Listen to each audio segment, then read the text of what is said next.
அவர்களுடைய ஆணைக்கிடங்க தமிழ்நாடு முழுவதும் மக்கள் விரோத விடியா திமுக அரசு, பொம்மை முதல்வர் ஸ்டாலின் தலைமையில் நடைபெற்ற இந்த அரசு தமிழக மக்களை நேற்று நடந்த நிகழ்ச்சி, முந்தா நாள் நடந்த நிகழ்ச்சி உங்களுக்கு தெரியும். 5 பேர் இறந்ததை ஒரு இதுக்கு முன்னால இதே அம்மாவும் சரி தமிழகம் முழுவதும் மனித சங்கிலியை நடத்தி இந்த போராட்டம் என்பது அறிய வேண்டும் என்பதற்கான மனித சங்கிலி இப்படியாக தொடர்ந்து நடைபெற்றுக் கொண்டிருக்கின்றது. இன்றைய தினம் ஏற்பாடு செய்த மாவட்ட கழக செயலாளர், பகுதி கழக செயலாளர், அமணியாயம் போராட்டம், இது போராட்டம் ஏறி போச்சு, ஏறி போச்சு. விடியா முதல்வர் ஆட்சியிலே 3 மடங்கு ஏறி போச்சு, ஏறி போச்சு, ஏறி போச்சு. மின்சார கட்டணம் 3 மடங்கு உயரப்போகுது, உயரப்போகுது. ஆண்டுதோறும் 6%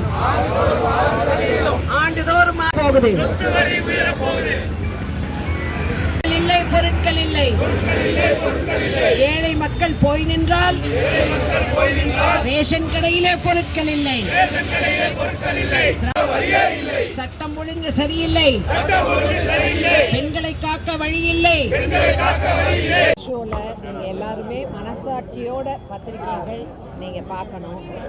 ஒரு நிகழ்ச்சி நடந்தா அந்த நிகழ்ச்சியை ஏற்பாடு செய்தா அதை சீரமைப்பு பண்ணி மக்கள் இவ்வளோ பேர் வர்றாங்க, அவங்களுக்கான அடிப்படை வசதிகள், நிற்கக்கூடிய இடத்த ஒவ்வொரு ஃபேஸாக, மெரினாங்கிறது பெரிய இடம், ஒவ்வொரு ஃபேஸாக வான்வெளியில் நடக்கிறனால எவ்வளோ தூரம் நின்று பார்த்தாலும் பார்க்க முடியும். அதை சேனலைஸ் பண்ணணும், குடிக்க தண்ணி கொடுக்கணும், மெடிக்கல் கேம்ப் போடணும், இடைவெளி விட்டு நிற்கக்கூடிய அளவில் அவங்களுக்கு இட வசதி கொடுத்துருக்கணும். குழந்தைகளை கூட்டிகிட்டு வருவாங்க, அவர்களுக்கான ஒரு அறிவிப்பு, கொடை கொண்டு வாங்க, உங்களுக்கு தண்ணி கொண்டு வாங்க, ஏதாவது உணவு கொண்டு வாங்க.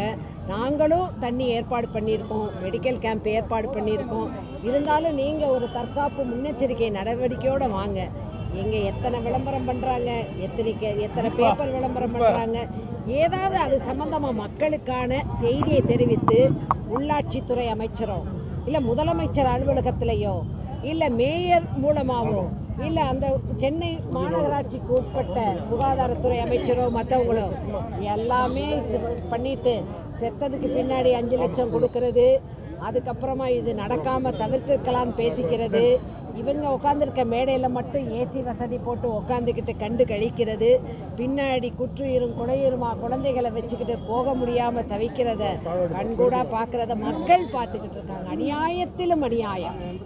கள்ளச்சாராயத்தை பொறுத்த வரைக்கும் கள்ளச்சாராயத்தை தடுக்காமல் கள்ளச்சாராயம் கொடுத்து இறந்தா 10 லட்சம் கொடுக்கறதுங்கிறது அநியாயம். கொஞ்சம் எனக்கு நான் பேச முடியாது.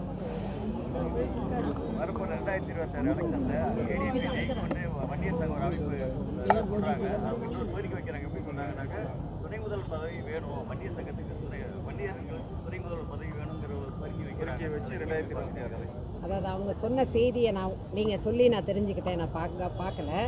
ஆனாலும் நான் ஒன்று சொல்கிறேன் உங்களுக்கு. பொதுவாக புரட்சி தலைவர், புரட்சி தலைவி அம்மா அவர்கள் காலத்தில் இன்றைக்கு வரைக்கும் அண்ணன் எடப்பாடியார் காலத்தில் அதிமுகங்கிறது ஒரு ஜாதி மத வித்தியாசம் இல்லாத, ஜாதிக்கு அப்பாற்பட்ட தமிழக மக்கள் நலன் கருதிய கட்சி. அதற்கான ஆட்சி நடத்தப்பட்டது.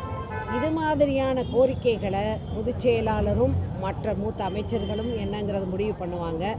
எல்லாமே எல்லா ஜாதியும் எல்லா மதத்தினரும் அதிமுகவிற்கு வேண்டும். அதிமுக என்பது ஒரு நடுநிலைமையான ஒரு நீதிமான் கட்சி என்பதை இந்த நேரத்தில் தெரிவித்துக் கொள்கிறேன். நன்றி.